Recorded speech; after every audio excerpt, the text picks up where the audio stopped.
My husband Dan and I are both 28, same as my best friend Emily. Her husband, Scott, is 30.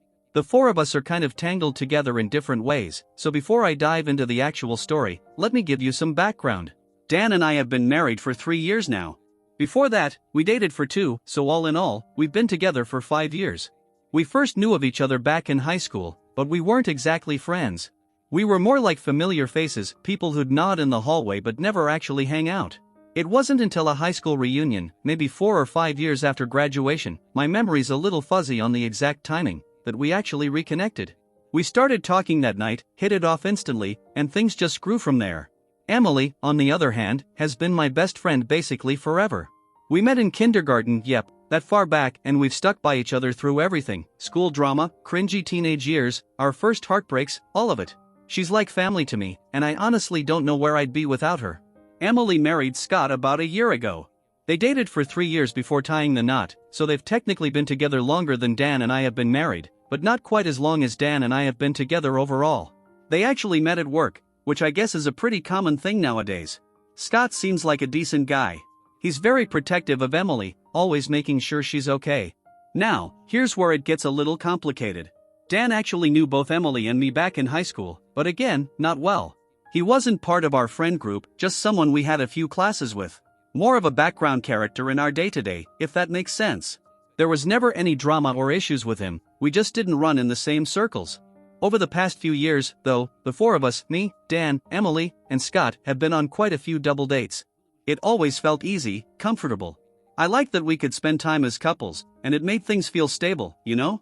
I really thought our marriage was in a good place. So that's the setup. A little messy, I know, but understanding these connections is important to what happens next. I guess I'm trying to figure out if I'm blowing things out of proportion, because before all of this drama started, I honestly thought things between Dan and me were solid. We had a good rhythm, barely fought, and life just felt settled. But now, looking back, I'm seeing some things I didn't really notice before. Dan had this way of saying things, small remarks, jokes, that didn't seem like a big deal at the time, but they had a way of digging under my skin. They were subtle, almost harmless on the surface, but when I thought about them later, they didn't feel so innocent. He'd say things like, "Are you sure you want that second slice of cake? You know how easily you gain weight," or he'd compliment my cooking with a weird tone, like, "Wow, this is good, for your cooking." That kind of thing. Just enough to sting, but not enough to actually call him out without looking overly sensitive. He did it with my job, too. I work in marketing, and he's in finance. He'd make little comments about how my work wasn't as serious as his, or joke about how he was the real breadwinner. It always came with a smirk or a chuckle, like it was no big deal. And anytime I tried to say something, he'd brush it off like I was overreacting. "Can't you take a joke?" That sort of thing.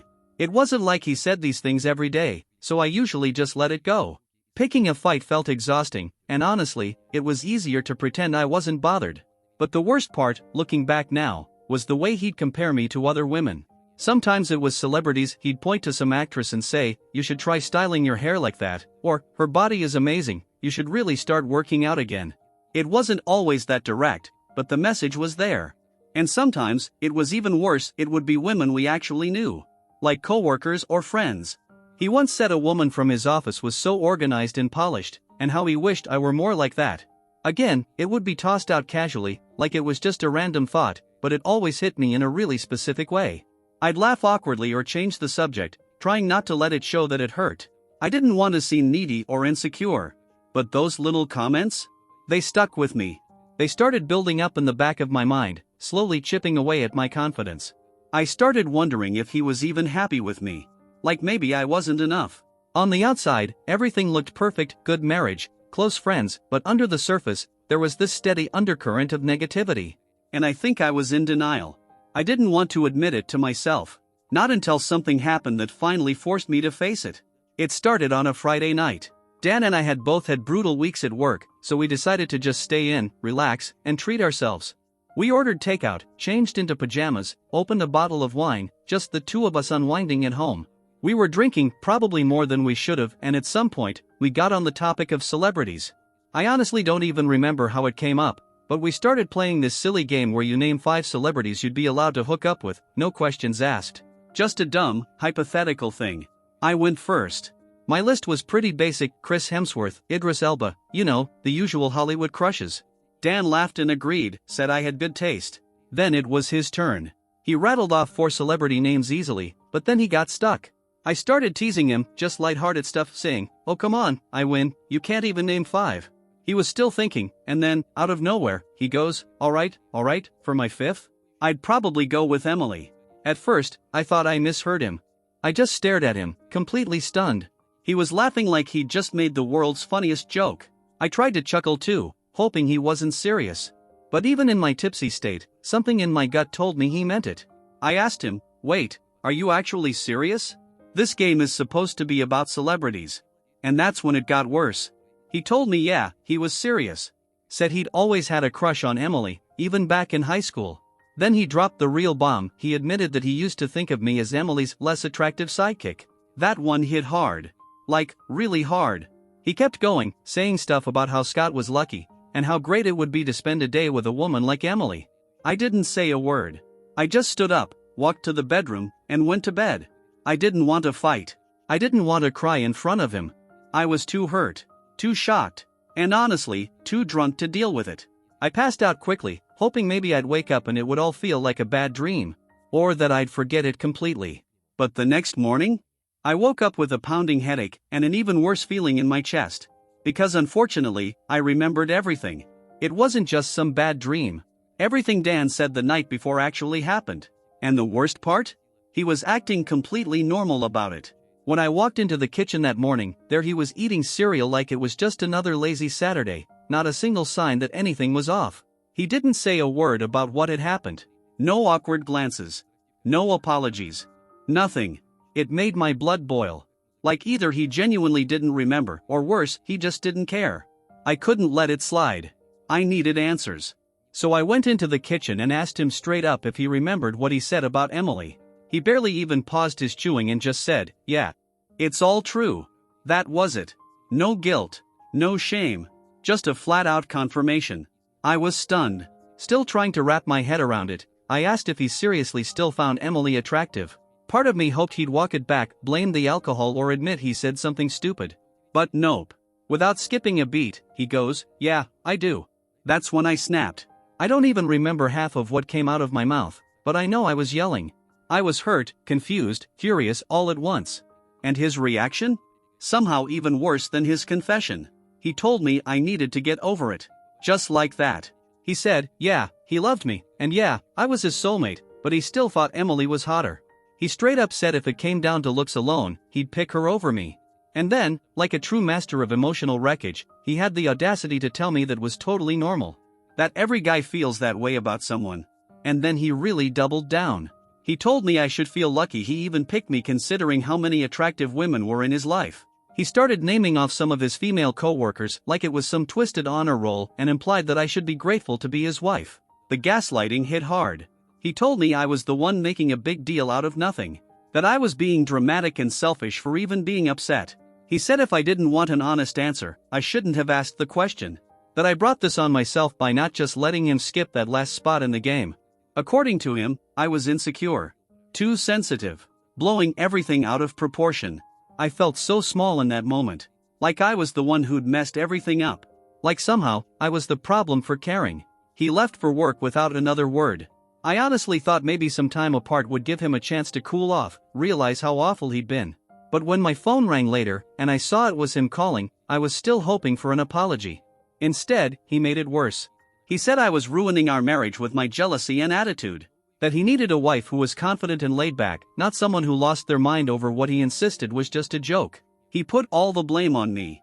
Like I had single-handedly shattered our perfect little life because I couldn't take a harmless comment. After that call, I just completely fell apart. I didn't go into work. I didn't eat. I didn't shower. I just curled up in bed and cried. I felt utterly alone.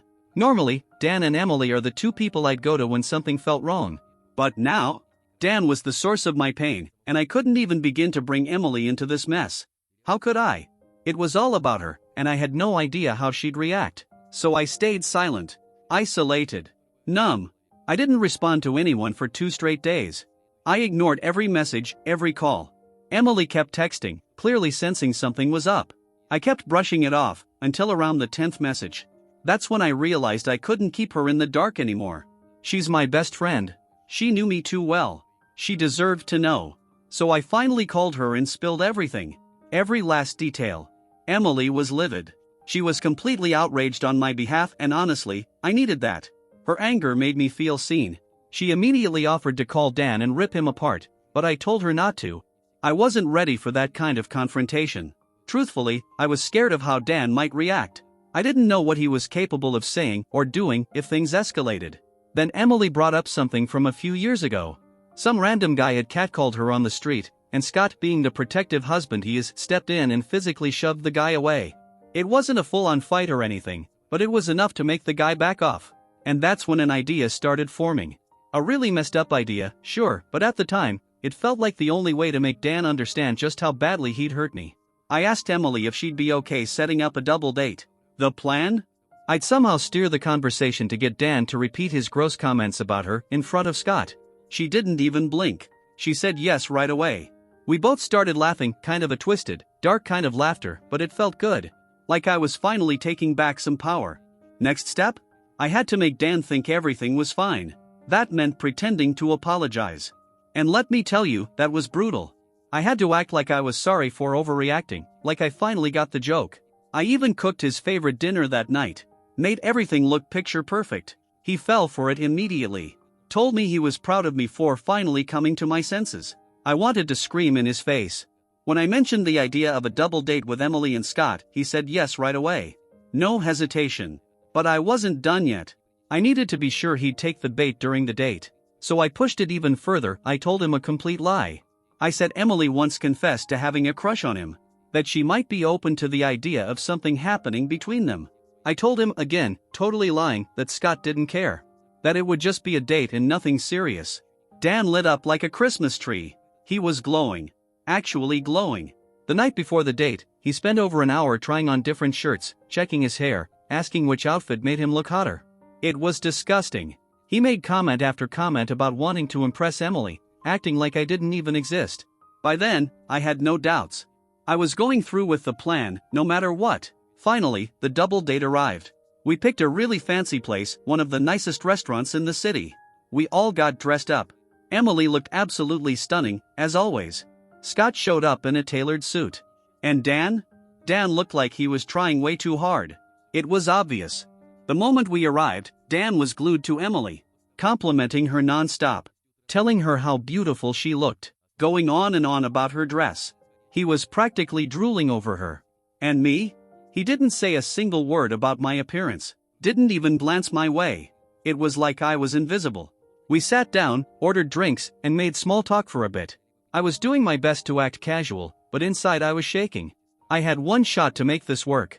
A few glasses of wine later, when everyone seemed more relaxed, I brought it up. I said, "Hey, remember that silly celebrity game Dan and I played the other night?" I kept my voice light, like I was just sharing a funny memory. Emily and Scott leaned in, playing along, asking what I was talking about. I explained the rules: 5 celebrities you'd get a free pass to hook up with, no consequences. Then I said, "Okay, I'll go first," and rattled off the same 5 names as before. And then I turned to Dan and said, "Your turn." Without hesitation, none at all, he looked right at Emily and said, "Well, I definitely have to say Emily." He said it with this smug little grin like he thought he was being cute. Scott's entire face changed. He didn't even try to hide the fury building behind his eyes. Emily and I both pretended to be completely shocked. Emily and I exchanged this quick look like, oh my god, did he seriously just say that? But truthfully, we were both holding our breath, waiting for Scott to explode. Scott leaned in, voice low but intense, and told Dan, "You need to apologize to everyone at this table. Right now. Then we're leaving." But Dan, being Dan, didn't back down. Instead, he doubled down. He looked straight at me and said, "Why should I apologize?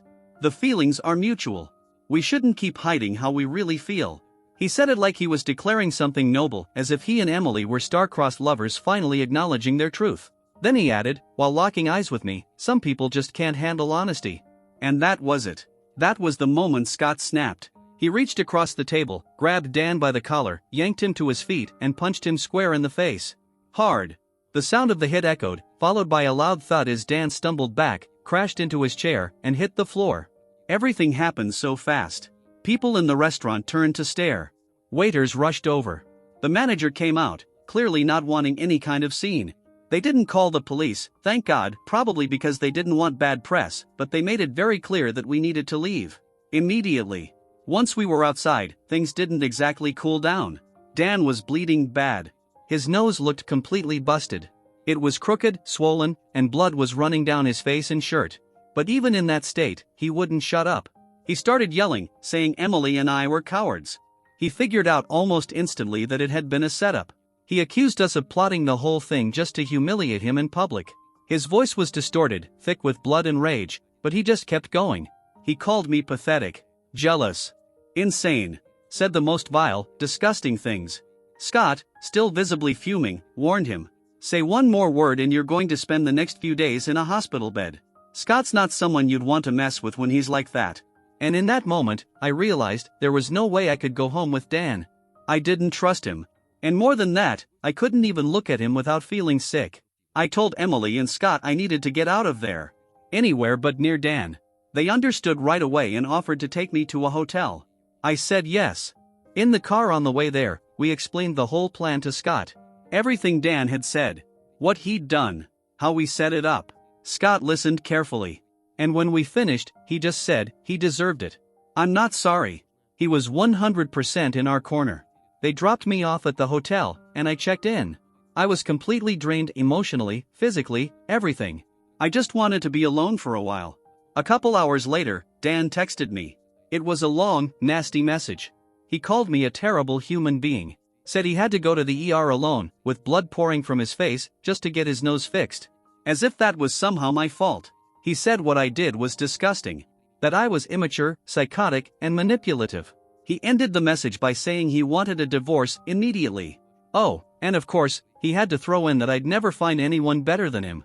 That I'd regret this forever. I read it. Then I turned off my phone. I didn't even have the energy to reply. I wasn't mad. I wasn't sad.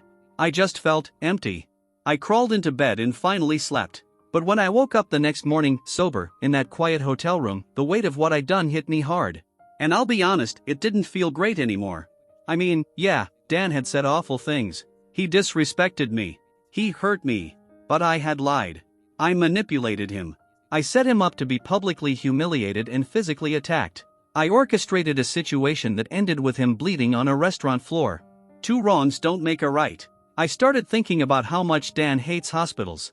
The man can't even handle getting a flu shot. He gets woozy just seeing blood. And yet there he was, alone, in an ER with a broken nose, because of me. I didn't feel sorry for him, exactly.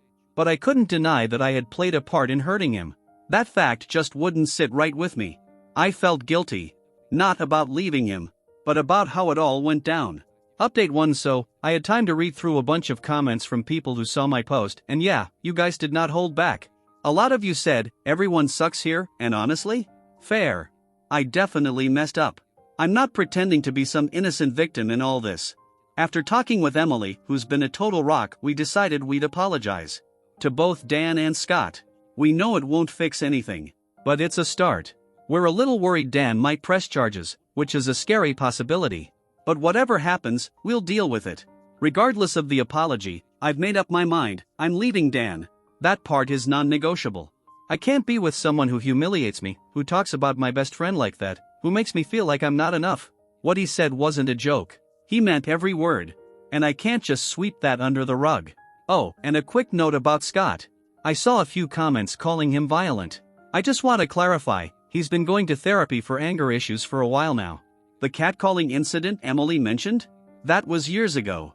The guy walked away with a black eye. Nothing worse. Scott's not a thug. He doesn't go around punching people. He's a good guy, and frankly, Dan pushed him way too far. Update 2. So, the apology didn't go as planned. Emily and I went over to Dan's house, well, technically my house too, to pick up some of my stuff. I needed clothes, essentials, the basics. I honestly didn't expect him to let us in, but he did. He looked miserable. His nose was bandaged up, face all swollen. He didn't say a word at first. I tried to apologize. I told him I was sorry for setting him up, for lying, for how everything unfolded. I was sincere, even if it was hard. But I guess I expected him to meet me halfway. Maybe take some accountability. Apologize for his side too. Instead, he just stared at us. Then told us to get out. He said the damage was done. that he wasn't interested in our apologies. And then he went on this long, egotistical rant saying we should be grateful he ever showed interest in us at all. That we were nothing compared to the other women he'd been with. That he gave us a chance and we blew it. He made it painfully clear he didn't want me back. And he definitely didn't want Emily. As if either of us wanted that after everything. I tried to explain that we weren't there for a second chance. Just to own our part in what happened. But he slammed the door in our faces. So, yeah. That was a disaster. We went straight to Emily and Scott's place next. We wanted to apologize to Scott in person too. Before we could even start, Scott cut us off. He said we didn't owe him an apology. That if it meant shutting down a disrespectful guy like Dan, he'd throw that punch again in a heartbeat. He said if Dan's parents never taught him how to respect women, he'd be glad to step in. Even though he said it wasn't necessary, Emily and I still apologized. We told him we were sorry for using him to make a point. For putting him in that situation. He accepted our apology, but honestly, he still seemed pretty satisfied with what happened. So, one failed apology, one successful one. I guess that's something. Now I'm looking for a divorce lawyer. Time to get the ball rolling. This marriage is over, and I'm done pretending otherwise. Update 3. It's been a few days since all that, and things are finally moving forward. I officially filed for divorce a couple days ago. Dan got served yesterday. Not shockingly, he didn't take it well. He texted me this morning, telling me I'd regret it. That he wouldn't stop me, but I'd be sorry. He gave me until the end of the week to collect my things or he'd toss them or donate them. He's sent more messages since. And voicemails. Some are angry. Some are guilt trips. Some are straight up begging. He bounces between blaming me for everything and promising he'll change if I just come back. I've stopped reading them. It's exhausting. And pathetic. Luckily, Emily's been a total lifesaver. I'm moving in with her for now. She's got a spare room and space to store my stuff while I look for a place of my own. I seriously don't know what I'd do without her. I've also been hearing from some mutual friends. Apparently Dan's spinning his own version of the story, telling everyone I'm unstable and violent, trying to paint himself as the poor victim. But most people see through it. They've been reaching out to support me and tell me I'm doing the right thing. And you know what? I finally believe it. Dan's a loser. Straight up. Who says those kinds of things to their wife? Who acts like that? The more I reflect on it, the more I realize how far beneath me he really is. All that disrespect, all that gaslighting. I'm done. I've blocked his number. Blocked him on every social platform. I'm cutting him out of my life entirely. Because that's the only way I'm going to truly move on.